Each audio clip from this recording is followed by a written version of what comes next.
guys, it's Handy Jeff, and do you have a washer that just won't seem to fill with water and you're trying to figure out what's going on? Well, chances are it's going to be one of the solenoids in your water inlet valve. This particular model that I've got behind me, the cold water isn't filling, and that's causing the machine to time out. So I'm going to show you how to fix that by replacing it, like I said, with a new part with the water inlet valve assembly right here. This is a super simple fix. All I used was a putty knife. I had to get a Torx screw bit. This is a T20. I used a 6-way screwdriver for the nut driver portion and a pair of channel locks. Look guys, if I can do it, you can do it. Also, honorable mention, a flashlight can never hurt. You can never have too much light to see what you're doing. The first step is to shut off our water supply by turning our water valves off. Next, you are going to remove your hoses. Make sure your water supply is off. So I'm just using a pair of channel locks right here. And I've even got a little towel that I tied to the hose so that way I can clean up the water that's going to spill out of this bad boy. And what I'm going to do is set this down in my drain area. Then lather, rinse, repeat with the next one. What I'm doing right here is I am just draining what water I can down into the drain. All right, next, as you can see back here, we've got hot, cold, and we've got a retaining screw that is right there. We're going to remove the retaining screw. I'm just using my 6-way screwdriver here to remove the retaining screw. In my kit, this is the pieces it came with. It's just the actual inlet valve itself and then an adapter of some sort if we need it.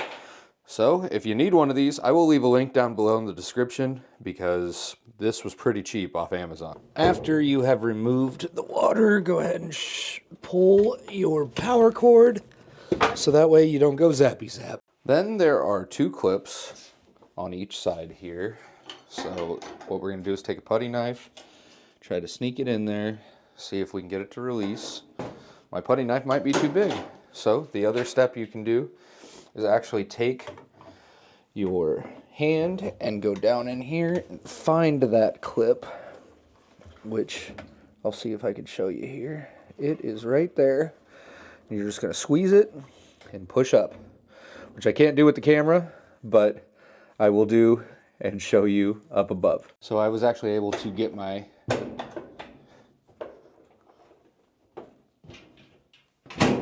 putty knife down inside, and then you can pull up and release that spring clip. Now we just got to do the other side. Gonna come over here, push,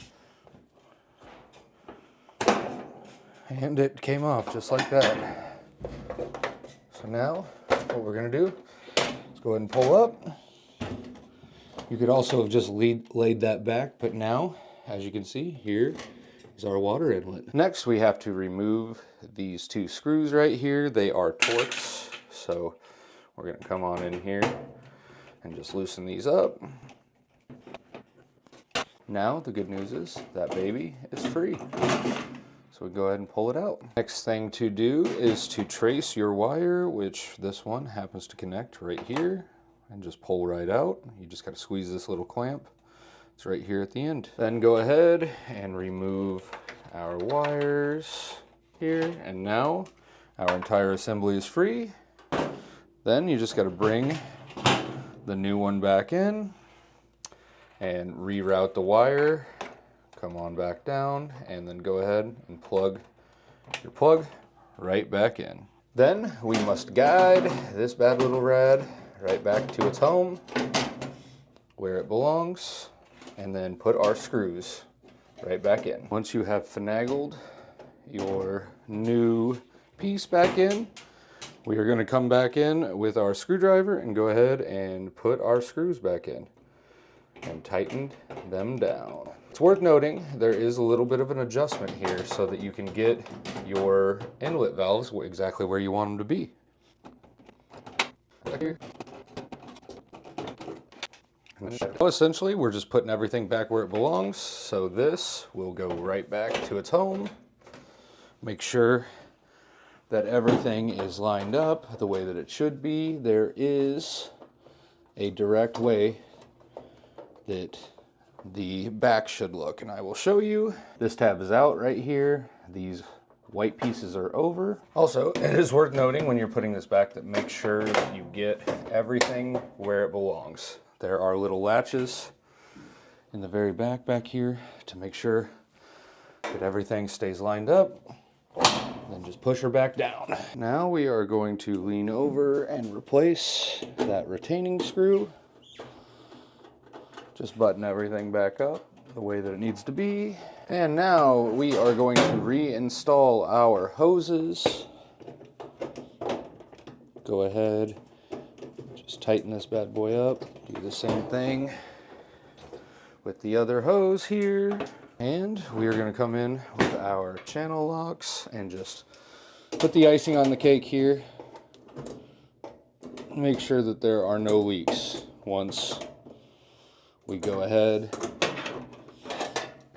and get this bad boy up and going. We're then going to go ahead and plug our washing machine back in and clean our mess up because there is some water down there. And finally, now go ahead and turn your water supply back on and make sure we're checking for leaks. And there we have it, folks. I've got a load of laundry in here. I'm going to turn it to tap cold because that was the one that I was having an issue with. And set our other settings and just go ahead and see if it works. And as you can hear, that's tap cold coming out strong, just like it should. Hey guys, this has been Handy Jeff. Thank you so much for watching. And if you learned something, then please, please, please just hit that subscribe button. It really helps the channel out. Hit that like button so more people see this. I would be forever grateful. And if you want to learn how to fix something else, watch this video right here.